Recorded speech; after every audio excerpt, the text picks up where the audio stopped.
Imagine a continent so rich in gold, oil, sunlight, and brilliance, yet still struggling to fully stand on its own.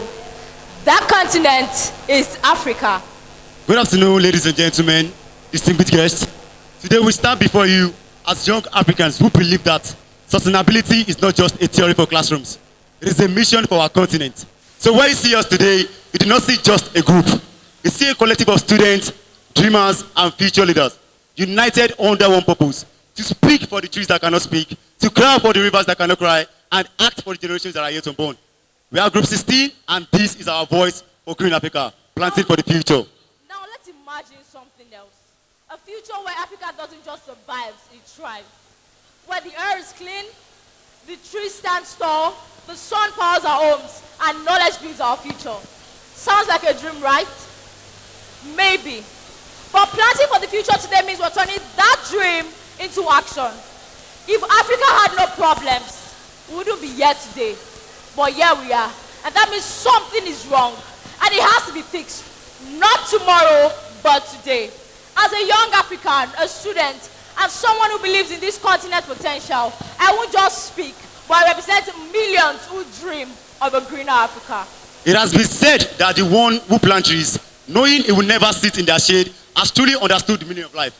Ladies and gentlemen, I will be sharing with you a very short story of an old man from an African village who planted trees along the roadside. And then on a very fateful day, a boy went to ask him, "Why do you plant trees? You are too old to enjoy that shade." And the man responded, "I do not plant for myself. I plant for you and for the coming generations." So friends, that is basically what Green Africa is all about. It's all about thinking beyond ourselves. If I ask you to imagine Africa in 2050, what will you imagine? Will you imagine green forests or flowing rivers? Or will you rather imagine dry desert or cracklands? Well, it's not that deep. The answer depends on what we do today. Africa is a home to over 1.4 billion people across 54 countries. We are the youngest continent in the world, full of energy, talent, and promises. Yet, every year, nearly 4 million hectares of our forest vanishes. Now, it's not just about the loss of trees. It's about the loss of fertile soil, climate stability, and then clean air.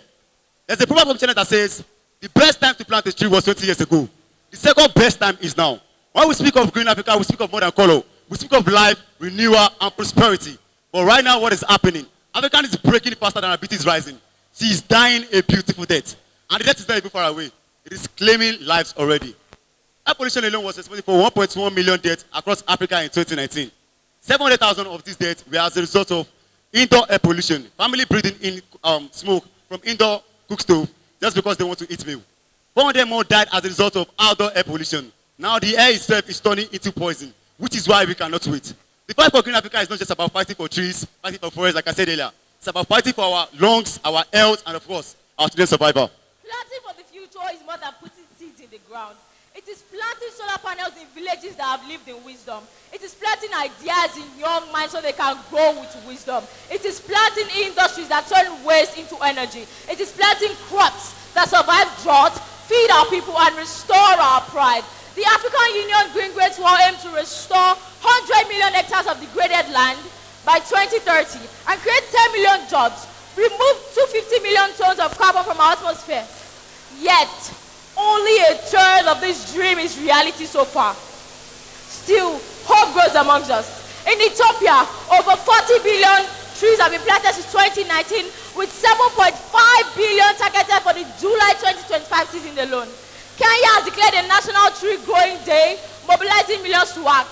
And in Nigeria, the government pledges 25 million new trees by 2030 and working towards establishing an evergreen city, mobilizing citizens to act on renewable energy and technology manufacturing. As the Swahili saying goes, unity is strength, division is weakness. We must preserve our natural resources for the future. We must plant for the future and create industries that are green, clean, and sustainable. But promises and speeches mean nothing if they stay on paper. We do not have decades to debate. We only have years, maybe less to act. Our policies must plan for the future. Our education systems must plan for the future. Our communities must plan for the future. A Nigerian proverb says, when the roots of a tree begin to decay, it spreads death to its branches. If we neglect our roots, land, water, and our health, our unity will wither. But if we fail to act now, we regret it tomorrow. But if we act today, restoring our lands, powering our homes sustainably, and feeding our people responsibly, we can create an Africa that not only survives, but thrives. Let's not wait for someone else to do it. Farmers plant, students learn and act, innovators create, leaders make green policies more than just promises. Every seed you plant, every idea you grow, every innovation you create is a step towards the Africa we want to see. Our continent is vast, our potential is young, and then our future is in our hands. And the potential alone is not enough, so we need to turn it into progress. Africa, we are not too weak, we are not too poor. We are definitely too important to be ignored. If the world is looking for a solution to climate stability, we are not the problem, we are definitely the answer. But the answer will only speak if we rise, act, and plan for the future today. But if we fail to act, our children are going to inherit hunger instead of harvest. They are going to inherit smoke instead of clean. So let us act today so they can inherit an Africa that survives. An Africa that can just survive but thrives. The time is now. Rise, act, plant, build, innovate. Because when the sun sets on this generation, let's just say we're the one who made Africa bloom again. Thank you.